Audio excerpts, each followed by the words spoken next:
I'm sure some of you must be wondering, what is this HEAM program?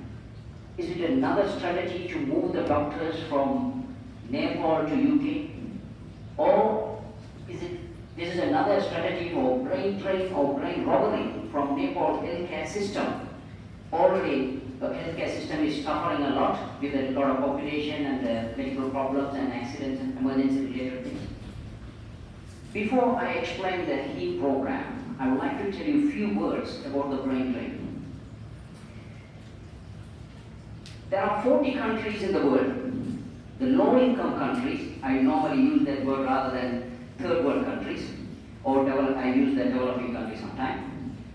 India, Pakistan, Sri Lanka, Nepal, Bangladesh, Sudan, Nigeria, all these countries, they produce the doctors with their public fund. Some of the doctors, around 6 to 8% of the doctors, will be taken by developed countries. You can see these countries, and we are on the second, still we are best. Okay, they take the doctors from these developing countries. This is the process called brain drain. 90% of these doctors go into only these 5 countries. This has been well documented, been discussed for last 40, 50 years. Number of publications are there all over the place. WHO, the problem was identified in 1970, and then they published the document and in number of places. In 2010, the WHO published a document called Implementation of Global Code of Practice of International Recruitment. You can't recruit the doctors, there's a code of practice. But still, these developed countries are recruiting these doctors.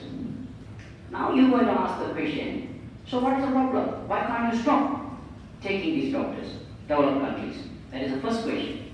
The second question is, why the migrated doctors who are living in these developed countries return to the home nation in the service?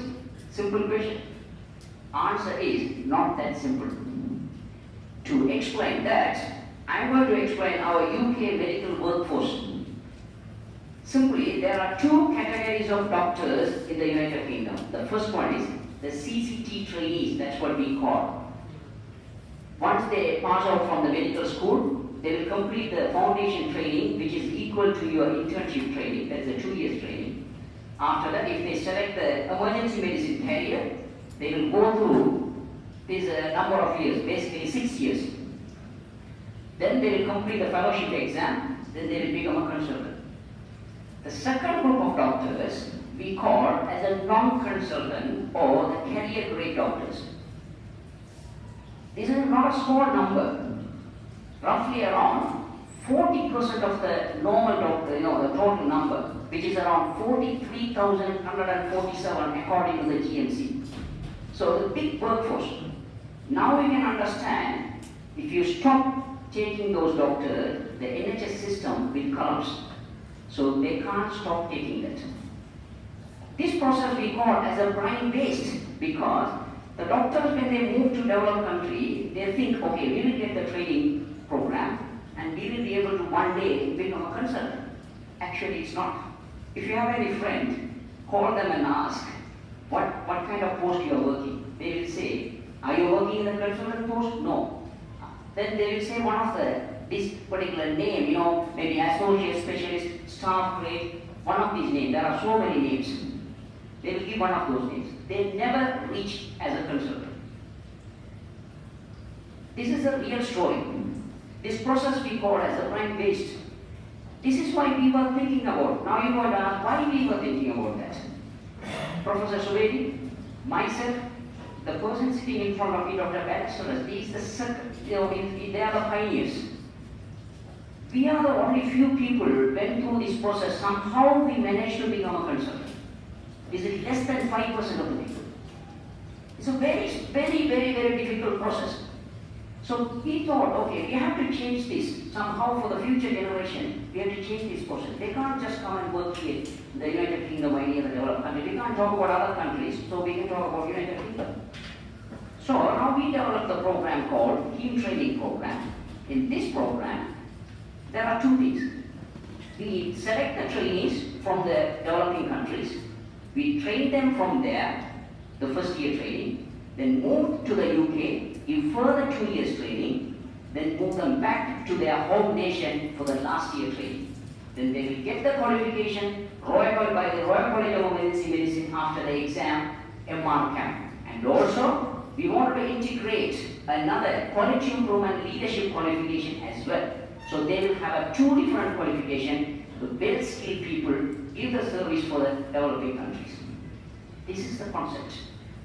Now I'm going to talk about how we develop this and what is this collaborator enablement.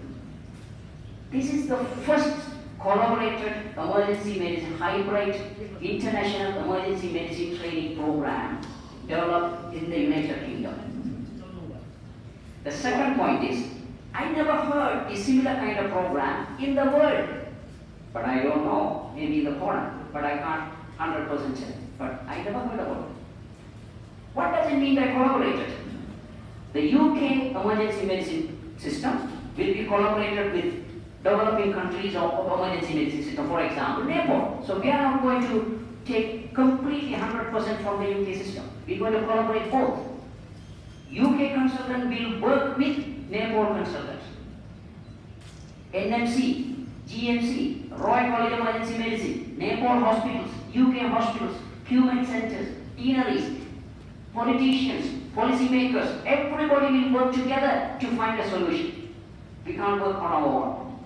The last thing, what does it mean by hybrid? They will get a two different qualification, as I said. In the clinical practice, yes, they will get an MR camp qualification, and also they will be a better leader. So we wanted to make it hybrid. Already Dr. Prakash mentioned that. Now I'm going to talk through this, the process. As I said, it's a 4 years training program. The first year will be in the Nepal Chitwan Medical College, which has been recognized as a QMed center in the Nepal because the quality, the standard is extremely important. So they will control, all other medical schools and other universities will go through that, and we can communicate with one body. Otherwise, we can't control that. The quality, we are dealing with patients. We are not dealing with cars or Toyota or something, BMW. No, patients. So it's very, very important, the safety. So that's how we're going to maintain the control. The second year and third year, they will spend their time in our hospital, Doncaster and Basingstoke, or any other UK hospitals that will be trained. The fourth year, they will back to their country, they will complete the qualification, they will become a specialist. I'm going to go through now what are the curriculums.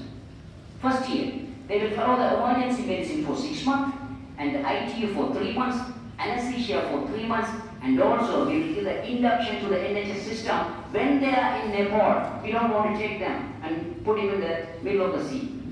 And also they will complete the fellowship in quality improvement first year module. Within this time period, they will pass the IELTS exam. They don't need to sit the PAC because they will go through the MTA training process. The Victoria has come from the Royal College of Emergency Medicine. She is the chief officer in the college. She knows in and out. She will tell you about that. I will leave that later. Second year, they will go through the ACCS Emergency Medicine curriculum of Royal College of Emergency Medicine. Then they will go through the ST3 Emergency Medicine curriculum of Royal College of Emergency Medicine. So we are following exactly the Royal College of Emergency Medicine.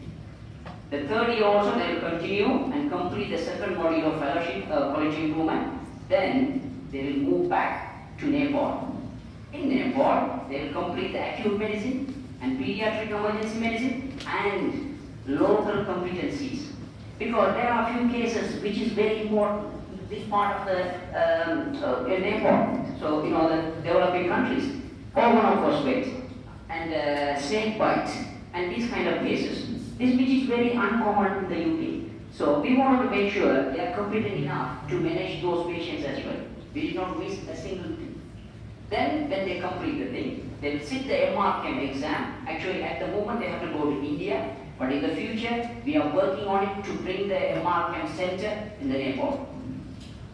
Then they will become a specialist in emergency medicine in Nepal.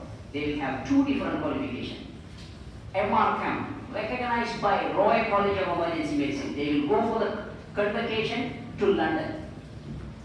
That has been recognized by the agency, recognized by the GMC as well, and any other part of the world as well. So, well-recognized qualification. And they will get another qualification, fellowship in quality improvement leadership. So, two different qualifications, well-trained people, good leaders. What else you are expecting? I'm going to go through another thing. Whatever the assessment they go through, we will follow exactly the Royal College of Emergency Medicine expectation. They will follow our system. Now you're going to ask the question, who are the people going to train them when they are in the Nepal? Reasonable question. We already started a training program for the Nepal consultant by the UK consultant team. So they will be trained up to the UK standard to give the training for these trainees when they are in Nepal. Then when they go through the assessment every year, we call as an ARCP, Annual Review of Competency Progression. That means every year, team of consultants from Nepal and UK, they will sit in the panel. These trainees will go through that panel and make sure they are progressing well, they are following exactly the UK standard.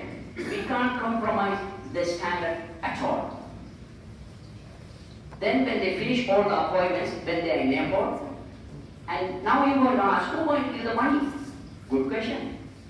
Nothing is free in this world. The supervision training cost for the consultant already has been allocated by Doncaster Royal Hospital.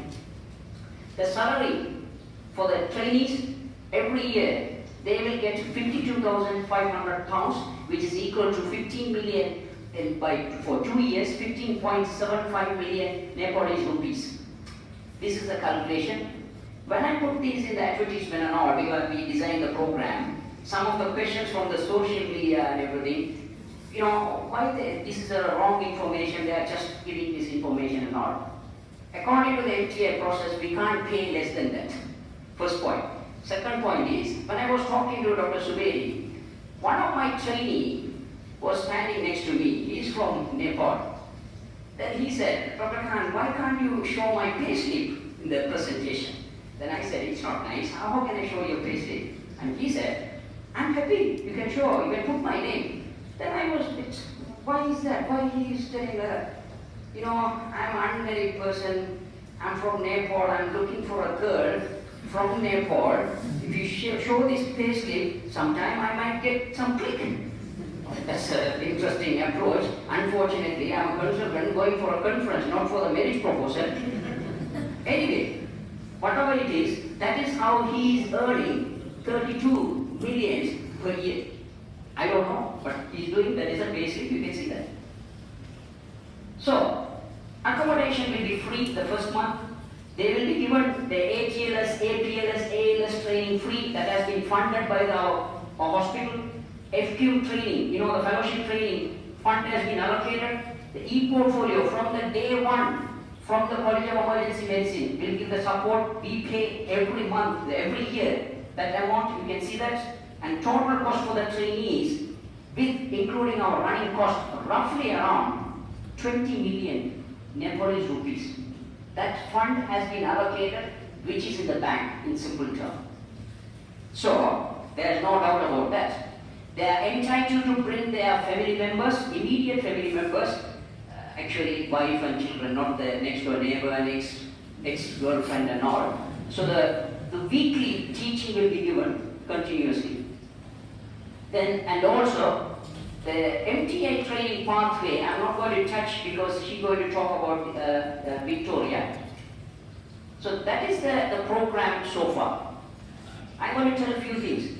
We did not forget about the consultants. We are going to give an opportunity for the consultants who are working in the Nepal, who are participating in this program. We want an opportunity for them to come and shadow and see the department, learn some clinical skills and the non-clinical skills as well. We are in the process of designing that at the moment. So they can spend some time, 3 months in the UK, then they will come back over here. Not only emergency medicine, we are covering other specialties as well. That will give some benefit for the country. So we are thinking a little bit broad way. Before I finish my presentation, You might be wondering why I'm here as a Sri Lankan origin person. I'm traveling with him. He is my mentor. So, he was struggling a lot to go through the tunnel. He was digging by hand, bare hands. There's no light you can see. He can't even put the tools inside. It was a very difficult time. I was following, I was struggling as well. So that is a real story. But we wanted to make both of us with Jill. We built the channel. We put the arrow where to go. We put the lights. And we are showing the pathway where you go. For the next generation, we created the pathway. If you don't take it, what can I say? That's all we can do. So in summary, our systematic approach to the supporting international trained Nepal doctors will bring benefit to our UK workforce and the Nepal emergency departments. This will increase the independent specialists in emergency medicine in Nepal. At the moment, we don't have an independent specialist, but we have a very experienced GPs. They are capable of managing both, but we're going to separate and we will make some specialized in emergency medicine people. That's what I'm saying. Improve the patient quality of care. That is, we are working for. This will reduce the brain drain from low-income countries to developed countries. We have to somehow reduce over the period of time. Thank you so much. Before I leave, I want to thank very important couple of people. One is Badri Subedi. He was preparing all these materials and all, so she couldn't come. So she's in the UK, so I have to thank her so much. That is our manager, QMed Center UK in the Doncaster Royal Hospital. Nikki, I can't forget. She was very tired. I will forget if she sleeps after maybe another couple of hours. She's really, really tired. Thank you so much, Nikki. Thank you very much.